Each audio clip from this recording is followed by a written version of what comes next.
Buenas tardes, estimados estudiantes. Antes que nada, les doy la más cordial bienvenida a esta semana 2 que conforma el módulo 10. Buenas tardes, Oscar. Bueno, primeramente,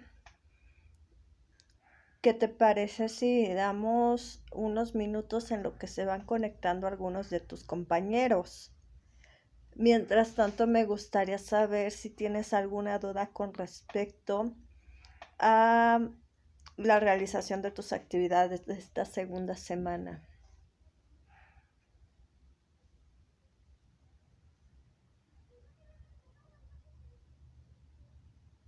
Ok, con respecto a la segunda actividad, el resumen del proceso de descolonización de Asia y África. Ok, no. Se te hace poca la información. Ok, ¿qué te parece si te comparto algunos recursos del proceso de descolonización de Asia y África? ¿O gustas buscarlos por tu propia cuenta?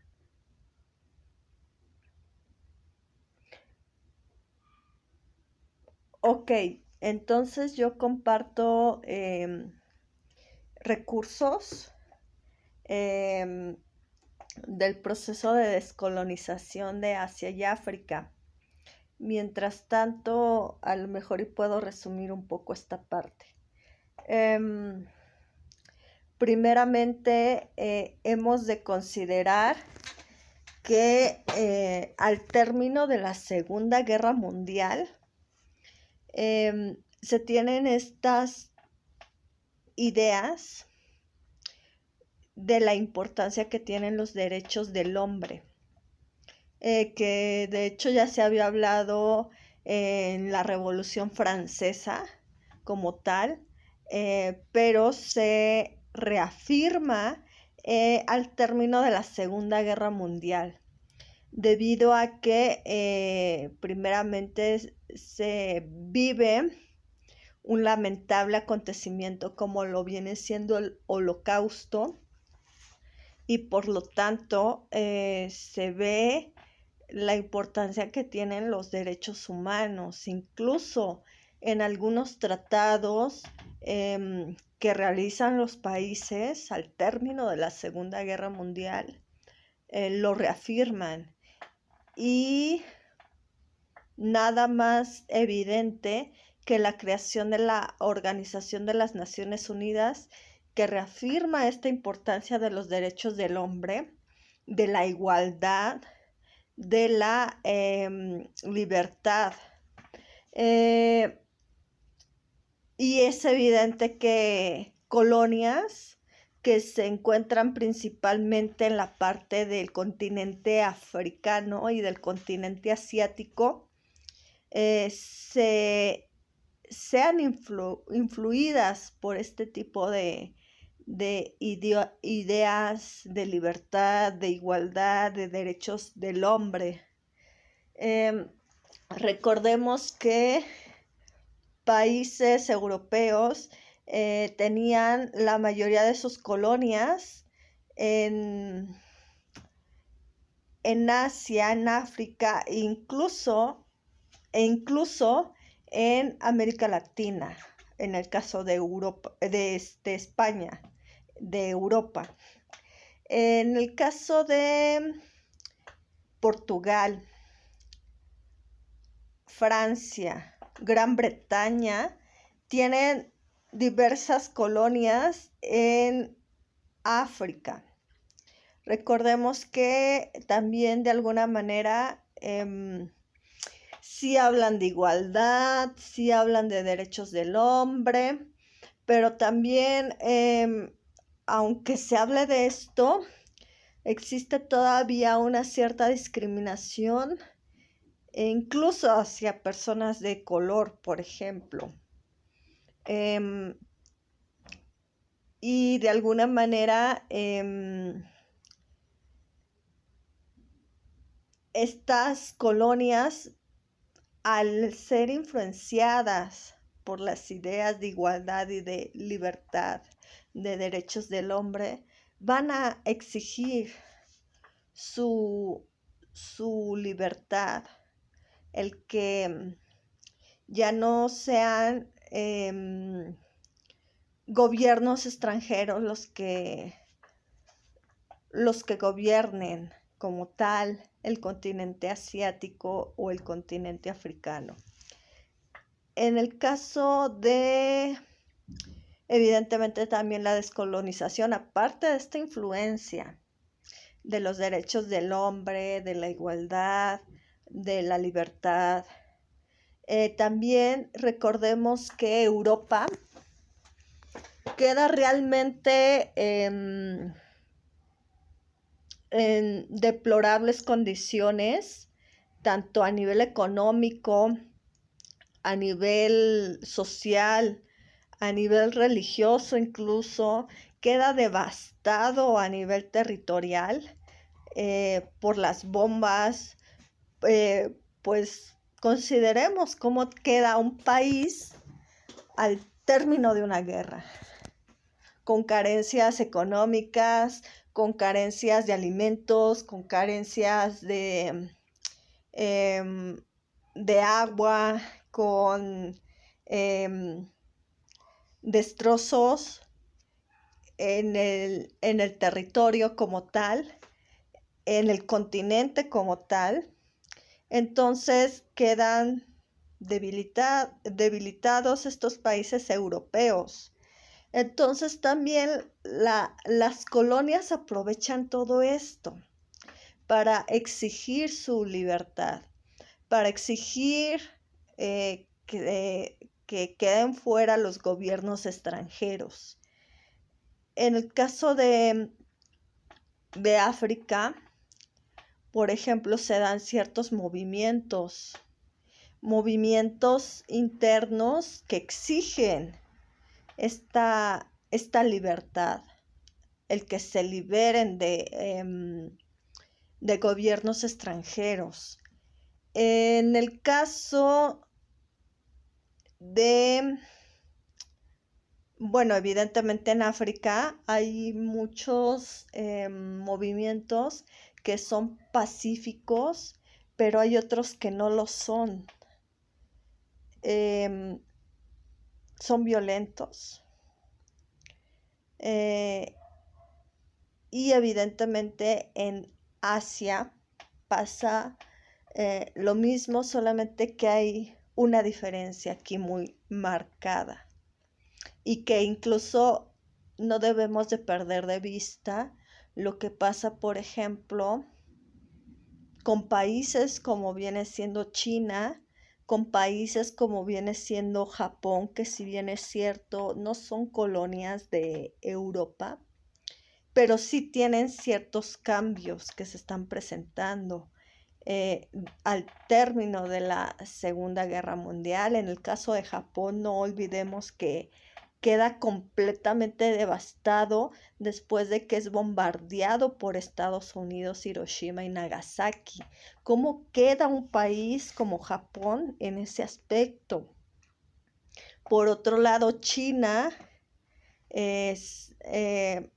durante la Guerra Fría también existen estos cambios internos que se presentan como una China socialista, muy al estilo chino, porque de alguna manera también retomar la parte de la democratización o del capitalismo norteamericano. Y por otro lado, ¿qué es lo que se puede resaltar de ello? Que en el caso de Asia, los países tienen conflictos internos que a lo mejor en el caso del continente africano no es muy notable en ese aspecto. Por ejemplo, Corea, la división que existe entre Corea del Sur, Corea del Norte, que incluso en la actualidad sigue permaneciendo, tiene que ver con conflictos internos. Hay colonias que, si bien es cierto, exigen su libertad, principalmente de Estados Unidos, de Francia y Gran Bretaña. Aún así, existen conflictos internos muy fuertes entre ellos y que incluso en la actualidad se siguen viendo. Y la mayoría de esos conflictos internos tienen que ver, más allá de una ideología política, tienen que ver con una ideología religiosa. Ahí vemos, por ejemplo, a Pakistán, a Israel, que tienen conflictos internos por la cuestión de la religión. En el caso de Israel, todavía incluso en la actualidad se muestra estos conflictos internos porque tienen 3 religiones diferentes, imagínate, Oscar. Se tiene el cristianismo, que sean musulmanes y aparte judíos. Pakistán pasa exactamente lo mismo. Sus conflictos internos son por una diferencia religiosa. Vietnam, por ejemplo, ahí retomemos la parte de el conflicto interno que tienen y que aprovecha Estados Unidos en la guerra de Vietnam. Vietnam tiene conflictos internos que lamentablemente provocan la invasión norteamericana. Estos conflictos internos todavía hacen más largo el proceso de descolonización en Asia.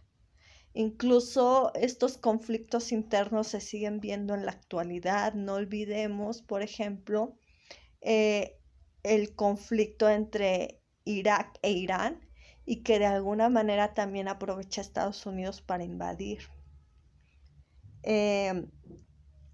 Cómo bombardea a esta, no tiene mucho que bombardeó a Estados Unidos.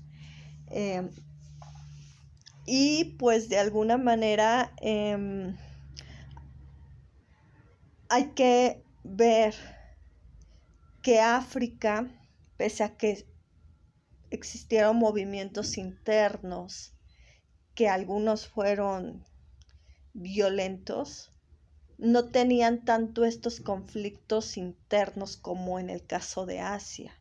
Y que estos conflictos internos en el caso de Asia tienen mucho que ver con la ideología, no nada más política, sino religiosa. No sé si hasta aquí más o menos resumo la parte de descolonización de Asia y África.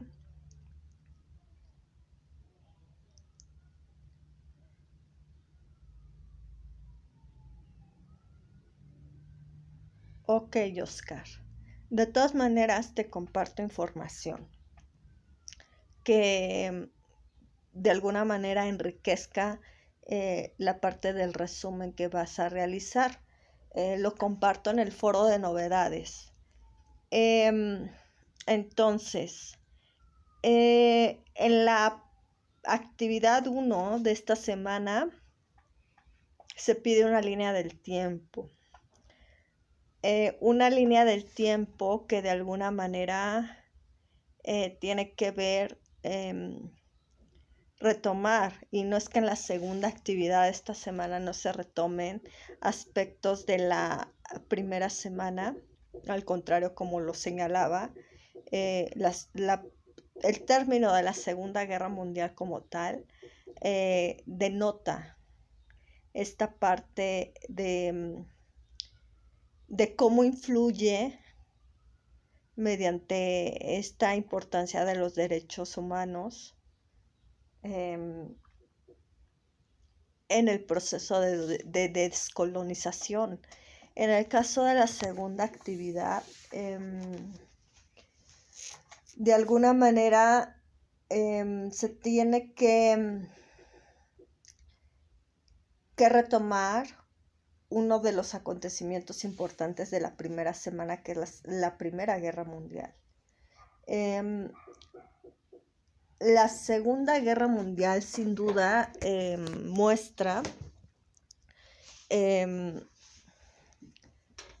algunos, pues al final de cuentas la Primera y Segunda Guerra Mundial muestran los cambios que se están presentando a nivel interno, a nivel político, a nivel religioso, a nivel cultural, a nivel geográfico en el continente europeo.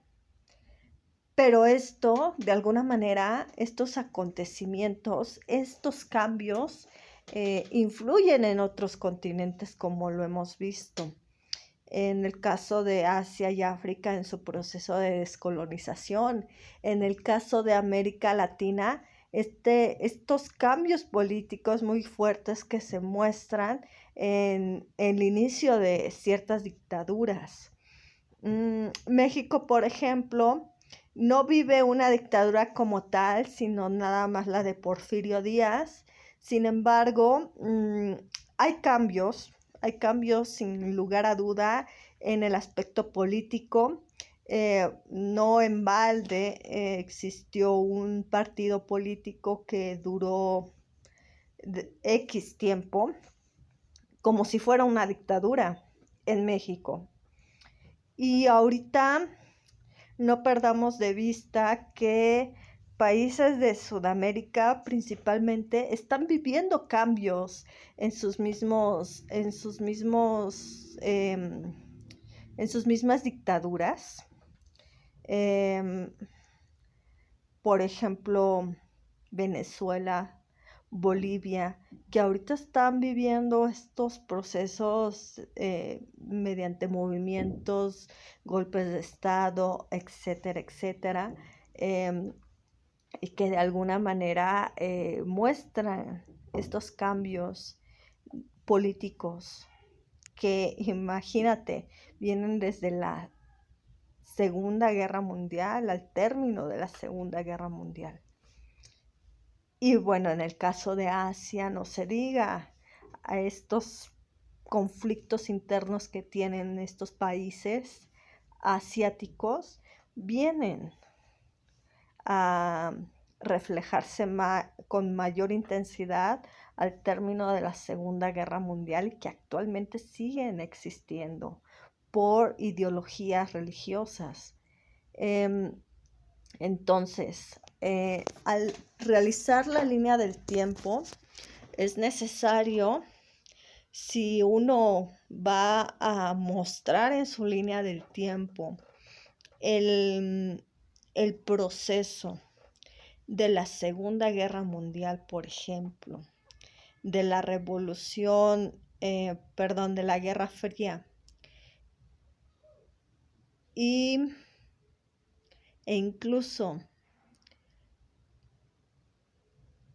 no me acuerdo qué otro proceso, la caída del muro de Berlín podría ser, pues evidentemente tiene que hablar uno de antecedentes como la Primera Guerra Mundial, el crack del 29, por ejemplo, la creación de la ONU al término de la Segunda Guerra Mundial,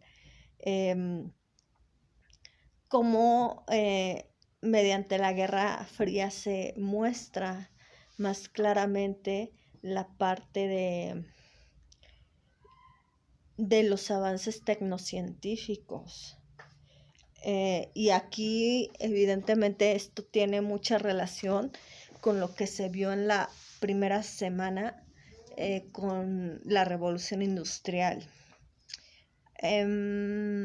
Algunos de ustedes señalaban que como tal no existían etapas de la Revolución Industrial.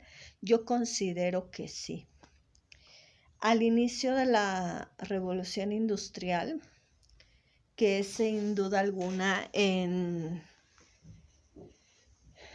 1760, que de alguna manera es antes de la Revolución Francesa, que, bueno, la Revolución Francesa empieza en 1789. La primera revolución industrial en 1760. Aquí hay que hablar del cambio de algunos países, de lo rural al urbano, por ejemplo. ¿Y cuál es el cambio más evidente por ejemplo, en el campo laboral? Anteriormente era como muy común en lo rural heredar una profesión.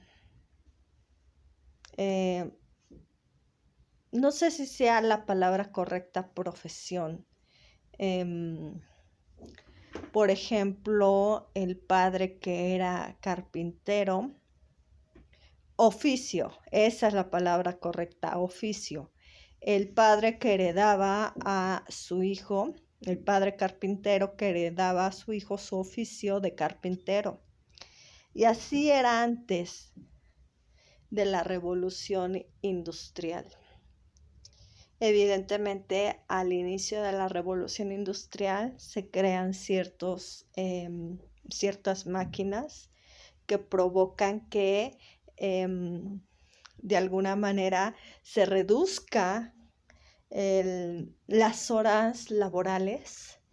Ya no es manual, algunos oficios ya no son manuales, sino a lo mejor ya antes me tardaba en realizar 100 camisetas, a lo mejor un año. En la revolución industrial me tardaba quizá un mes, por ejemplo. Y esto provoca que exista la necesidad de ampliar el comercio,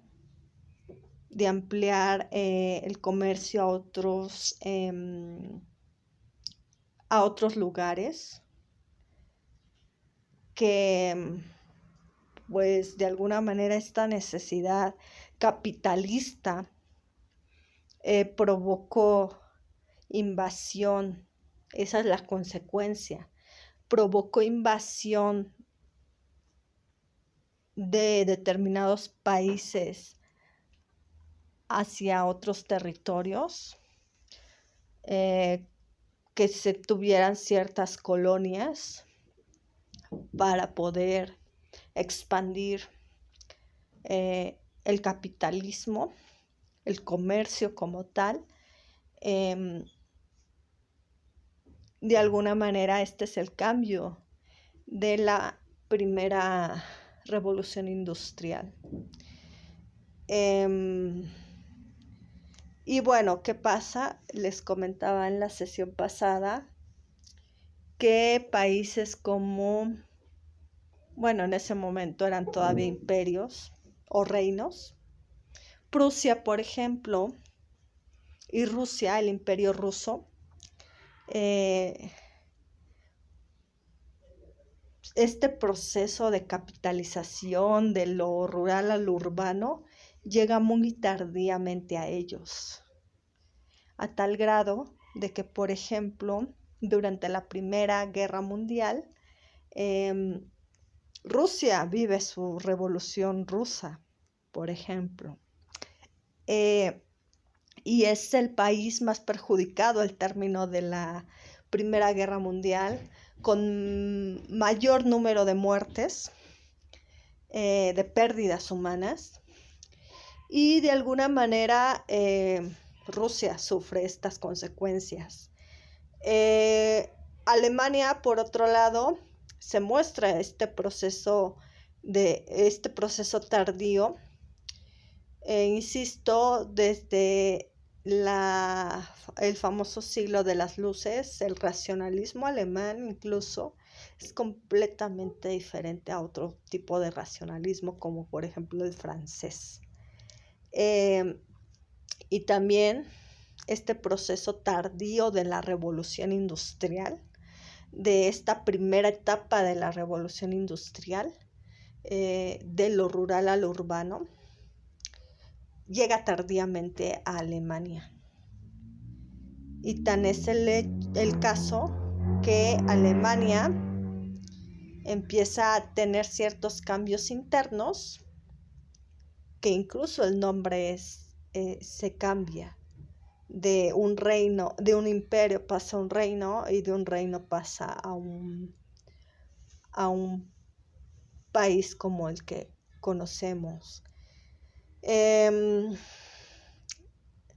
Ahora bien, el crack del 29, por ejemplo, muestra la manera en la cual quedó Estados Unidos, no nada más Estados Unidos, sino otros países, principalmente europeos, cómo quedan devastados al término de la Primera Guerra Mundial. Y evidentemente al inicio de la Segunda Guerra Mundial existen todavía países que están devastados a nivel económico, y buscan quien pague las consecuencias. E insisto, en la Primera Guerra Mundial, al término, quien pagan las consecuencias pues son los perdedores, que es el Imperio Austrohúngaro y Prusia. No es raro que Prusia, después convertido en Alemania, quiera unificar a su gran Alemania. De alguna manera a retomar, a querer invadir territorios que en su mentalidad de Alemania eran de ellos, porque eran parte del Imperio Austrohúngaro. Entonces, de alguna manera tratan de unificar. Hitler, anteriormente Bismarck, trata de unificar a Alemania, y Hitler quiere unificar a Alemania durante la Segunda Guerra Mundial. Ojo, aquí hay algunos que me comentan la toma de poder o de cargo de Führer de Hitler en otro año, que no es. Hitler toma el poder de Führer en 1933. Desde aquí, algunos historiadores por eso señalan que en 1933 empieza la Segunda Guerra Mundial, no antes. 1933 toma Hitler el poder y es nombrado Führer. Anteriormente fue nombrado canciller. Y recordemos que Hitler fue un soldado combatiente de la Primera Guerra Mundial. ¿Por qué el odio hacia los judíos? Los judíos de alguna manera son vistos como extranjeros en Alemania, que se adueñan de todo, y pues de alguna manera tienen cierta repulsión los alemanes hacia los extranjeros, no nada más hacia los judíos como tal, sino hacia los extranjeros. De hecho, si leen el libro de Los hornos de Hitler, Hitler tenía completamente, discriminaba de alguna manera a la gente de color, a los cristianos, a los judíos como tal. a todo aquel que tuviera de alguna manera diferencias, discrepancias con la ideología del partido nazi, del nacionalsocialismo. ¿Por qué? Porque más allá de ser un partido, el nazismo era también no nada más basarse en una ideología política, sino incluso tenían una ideología religiosa, cultural, social. Se consideraba, por ejemplo, al alemán ario, que era como que la raza superior, que no tenía descendencia, por ejemplo, judía. Por eso odiaban a los alemanes que fueran judíos. Y aún así, y lo señalo porque esto se los preguntan en el foro Aprendiendo, que es importante que participen en él, porque si bien es cierto el foro Aprendiendo no se evalúa, sin embargo ahí pueden colocar sus dudas, aclarar dudas y materiales que les permitan realizar las actividades de esta semana. Y las preguntas detonadoras de ese foro tienen mucho que ver con lo que les piden en las actividades integradoras de esta semana. Si bien es cierto, de alguna manera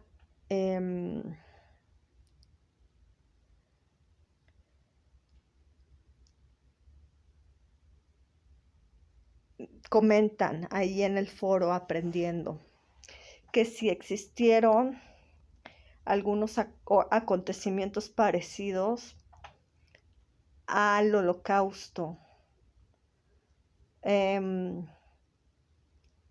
al antisemitismo, a la violencia que se vivió en la Segunda Guerra Mundial, con los campos de concentración y demás. Sí existieron acontecimientos así. Al término de la Segunda Guerra Mundial, cualquier alemán, no importaba que fuera o no nazista, fue a dar a campos de concentración de Inglaterra y de Rusia.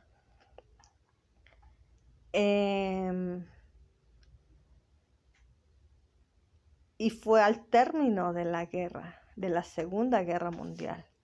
Ahora bien, el acontecimiento más reciente que lamentablemente se vivió fue el conflicto que hubo entre Palestina y Pakistán, por ejemplo. Pero tampoco olvidemos los conflictos internos que ha habido en Israel, por ejemplo. Israel con Pakistán, etcétera. Ha habido muchos acontecimientos así. Por ejemplo, Israel también en algún momento tuvo campos de concentración en donde metían a los de Pakistán. Sí ha habido esos acontecimientos. También, por ejemplo, al dividirse al término de la Segunda Guerra Mundial, Berlín en capitalista y socialista, o democrático socialista, o de izquierda a derecha, también hubo actos violentos hacia los alemanes. ¿Qué otra cosa? Y eso que al término de la Segunda Guerra Mundial se creó la ONU. Tampoco olvidemos que al término de la Segunda Guerra Mundial por ejemplo, insisto, acontecimientos internos de el continente asiático provocaron ciertas guerras. Ahí está la guerra de Vietnam. Ahí está la guerra y el conflicto que hubo entre Estados Unidos e Irán e Irak, porque con ambos se peleó, también con Pakistán.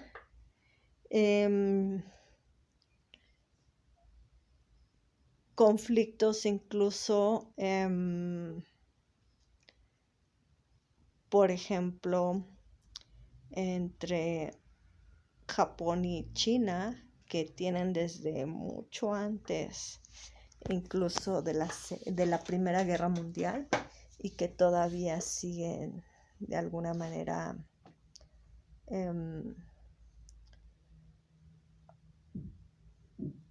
viéndose como tal. Ahora bien, les comentaba que en la Primera Guerra Mundial se crean potencias. ¿Cuáles son las potencias de la Primera Guerra Mundial? ¿Alguien me puede señalar esto?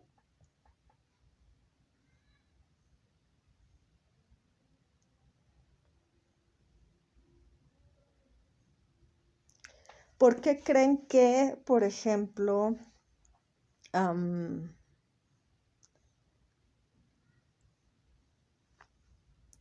al existir ciertas alianzas entre países durante la Primera y Segunda Guerra Mundial, creen que esto tuvo que ver de alguna manera con los conflictos que existieron en la Guerra Fría entre Rusia y Estados Unidos?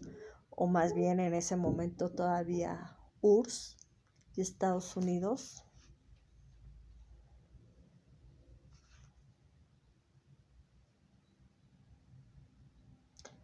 Primeramente, contestamos, ¿cuáles eran las potencias de la Primera Guerra Mundial? ¿Cuáles eran estas alianzas que existían entre los países? ¿Alguien sabe? Existían dos potencias. La primera era la Triple Entente, que estaba conformada por Gran Bretaña, Francia, Serbia y el Imperio Ruso. La segunda era la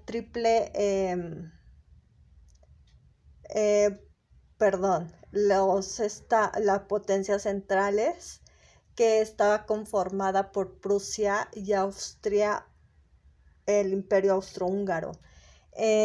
Recuerden que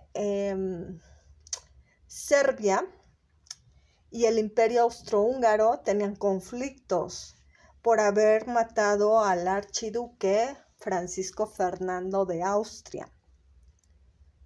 ¿Y quién fue? Fue Serbia. Entonces Serbia es apoyado por Francia, Gran Bretaña y el Imperio Ruso. Y el Imperio Austrohúngaro es apoyado por Prusia, o lo que hoy conocemos como Alemania. En el caso de la Segunda Guerra Mundial, también hay alianzas. Estas alianzas, ¿de qué manera se muestran o creen que se mostraron en el conflicto que hubo de la Guerra Fría entre Estados Unidos y la Unión Soviética?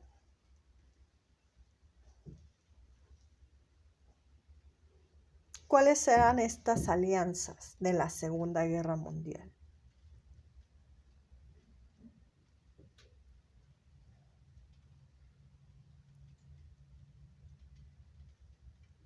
Eran los aliados, que se conformaban por los franceses, Gran Bretaña, la Unión Soviética y al último entra Estados Unidos.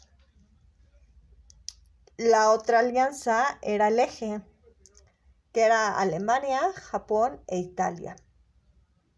Que de hecho Japón podría decirse que entra también al último.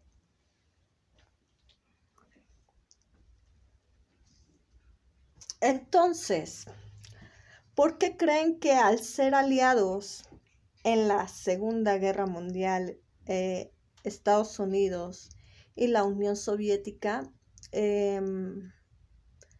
empieza su conflicto al término de la Segunda Guerra Mundial? Porque sin duda alguna se muestra una clara división y conflicto entre estos países al dividirse Berlín.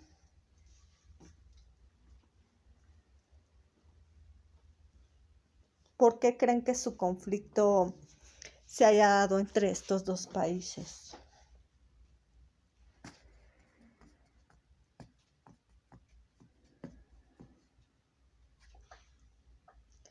El conflicto se dio, no,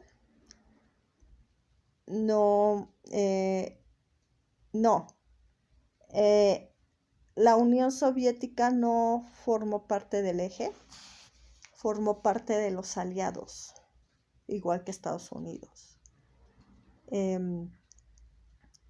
Su conflicto entre Estados Unidos y la Unión Soviética era un conflicto de diferencia ideológica, una ideología política principalmente.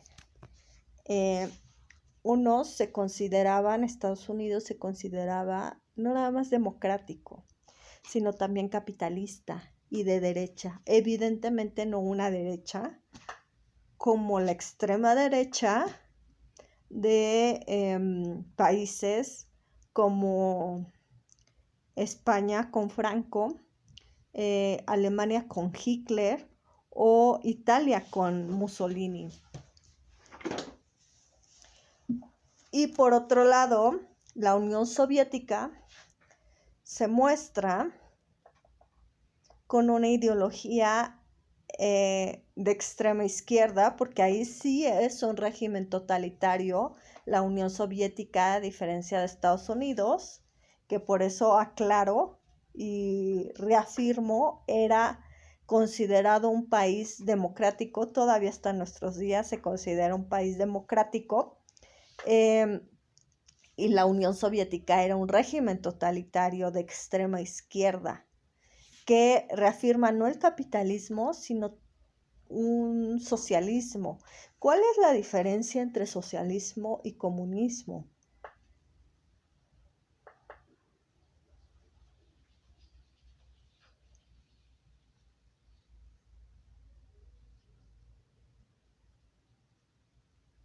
Bueno, lo puedo resumir de la siguiente forma. El socialismo es lo real, lo que se mostró en la ideología política real, con países como Cuba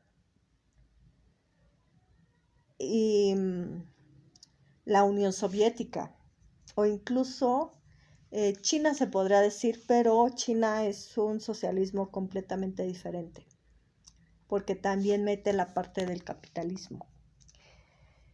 En cambio, el comunismo es la parte teórica, lo que escribió, por ejemplo, autores científicos como Karl Marx, o por ejemplo,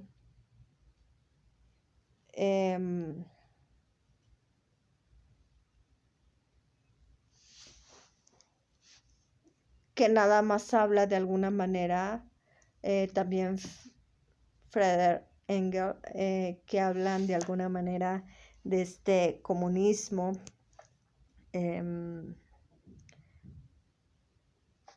de hacer un estudio de alguna manera del proceso del trabajador que critican, de hablar de igualdad, etc. Al final de cuentas, Karl Marx era filósofo y economista, también llegó a serlo.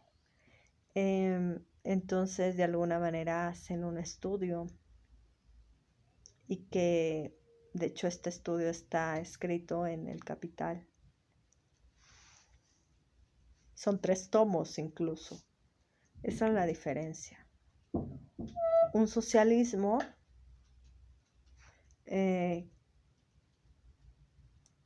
entre un socialismo y un comunismo, que uno es teórico y uno es en la realidad, aplicado a la realidad. Ahora bien,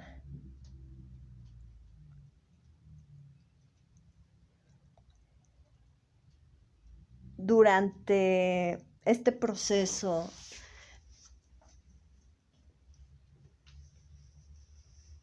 de Primera Guerra Mundial, no nada más se muestra este cambio de lo rural a lo urbano, sino también, evidentemente, en la Primera Guerra Mundial se da un cierto avance tecnocientífico, en donde se muestra más que nada en la parte de la comunicación y del transporte. Por ejemplo, se hace uso del gas, del petróleo y del acero para las armas, para que se reduzca el tiempo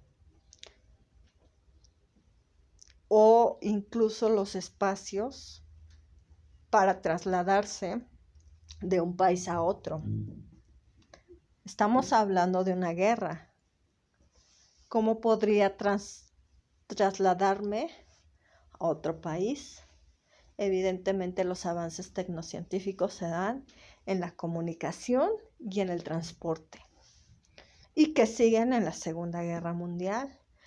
Los tanques bombas, los aviones, las avionetas, las bombas, por ejemplo, bomba atómica, que se da más o menos al finalizar la Segunda Guerra Mundial, y que cae la consecuencia de su uso, pues, en Hiroshima y Nagasaki.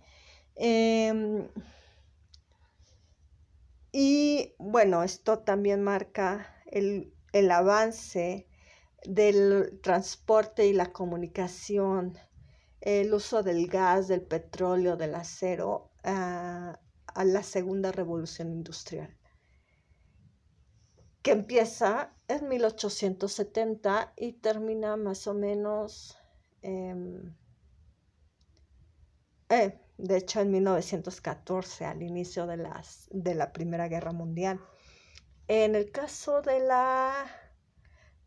por ejemplo, Tercera Revolución Industrial, se muestra claramente, nuevamente, avances tecnocientíficos en vehículos que son, por ejemplo, electrónicos, energías renovables, en redes inteligentes, y que se muestran sin lugar a duda en 1940 y 1980.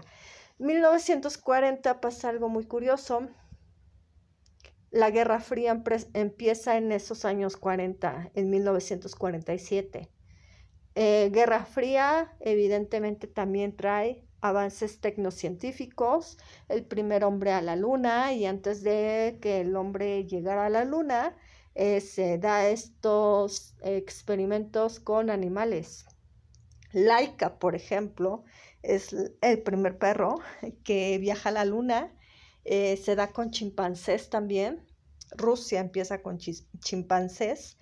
Es una guerra de esa manera, a ver quién tiene los mejores avances tecnocientíficos, pero también quiénes tienen los mayores aliados.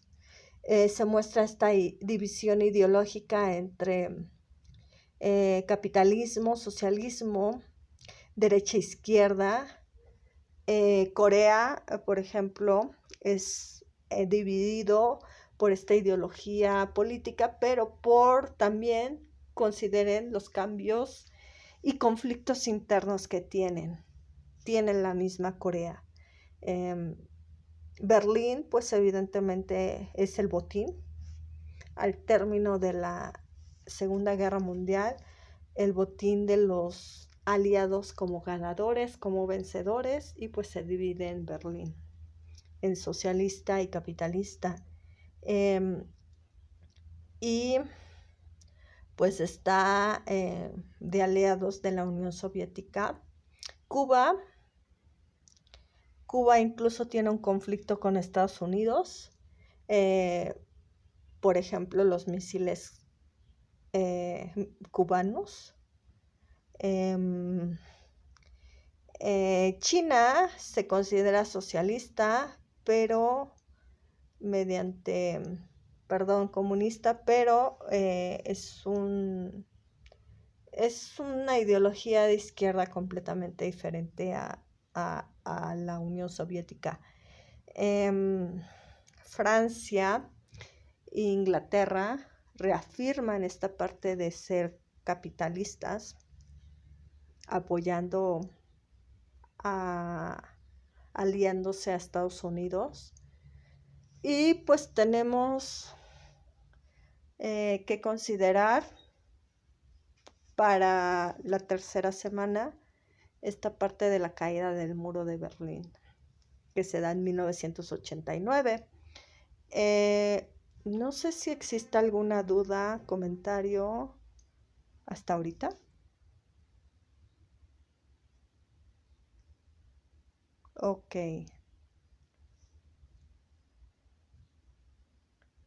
Entonces daré por finalizada esta sesión. Si es que no hay más dudas, comentarios, los leo.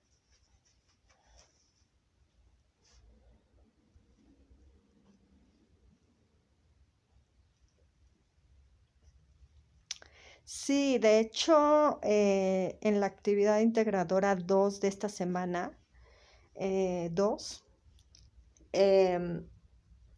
se presenta se señala que se tiene que realizar un cuadro comparativo entre Estados Unidos y la Unión Soviética. Es justamente esta parte de la ideología política que presentan ambos países, que es completamente opuesta. Y los aliados incluso. ¿Quiénes son los aliados de cada país? Insisto, en el caso de la Unión Soviética, pues evidentemente es Cuba. China se podría colocar en medio de los dos, y Francia e Inglaterra apoyan a Estados Unidos. Aquí podrían apoyarse de preguntas como ¿cuáles son las características del capitalismo de Estados Unidos? ¿Cuáles son las características del socialismo de la Unión Soviética? ¿Cuáles son sus aliados de la Unión Soviética? ¿Cuáles son sus aliados de Estados Unidos? Y pues evidentemente señalar a Corea y a Berlín, pero Berlín por ser un botín de los ganadores, vencedores de la Segunda Guerra Mundial. Y Corea al tener conflictos internos. Por ejemplo, con Vietnam pasa exactamente lo mismo. Tienen conflictos internos y hay en algún momento donde Vietnam se divide entre Vietnam del Norte y Vietnam del Sur. Pero más allá de tener una ideología política completamente al servicio de una alianza entre Estados Unidos y la Unión Soviética, es más bien sus conflictos internos que tienen que los orillan a aliarse. Por eso Estados Unidos interviene, por ejemplo, en la guerra de Vietnam, incluso en los conflictos de Corea. Todo esto lo van a colocar en lo que viene siendo su cuadro comparativo, y al realizar su conclusión es más fácil que se apoyen de la información de su cuadro comparativo para concluir.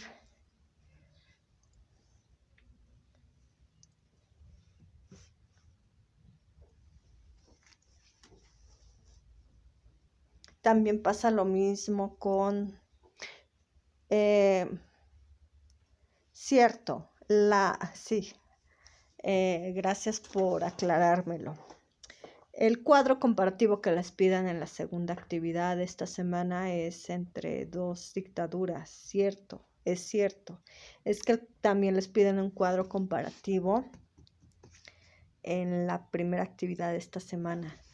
En la segunda actividad les piden un cuadro comparativo de dos dictaduras o dos revoluciones que hayan elegido. Es exactamente lo mismo. Yo les sugiero que al concluir se apoyen de su cuadro comparativo, de la información que tienen. Para hacer su cuadro comparativo pueden apoyarse de preguntas de, por ejemplo, si eligen dos dictaduras, ¿cuándo empieza y cuándo termina esta dictadura? ¿En qué país inicia? ¿Cuáles son las diferencias o semejanzas entre una dictadura y otra? Por ejemplo, ¿cuáles son las diferencias entre la dictadura de Cuba y la dictadura de Venezuela, por ejemplo?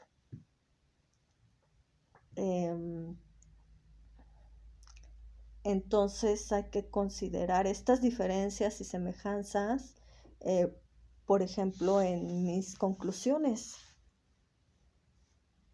y lo que opino de ellas, de estas dictaduras que he elegido. No sé si exista alguna otra duda o comentario.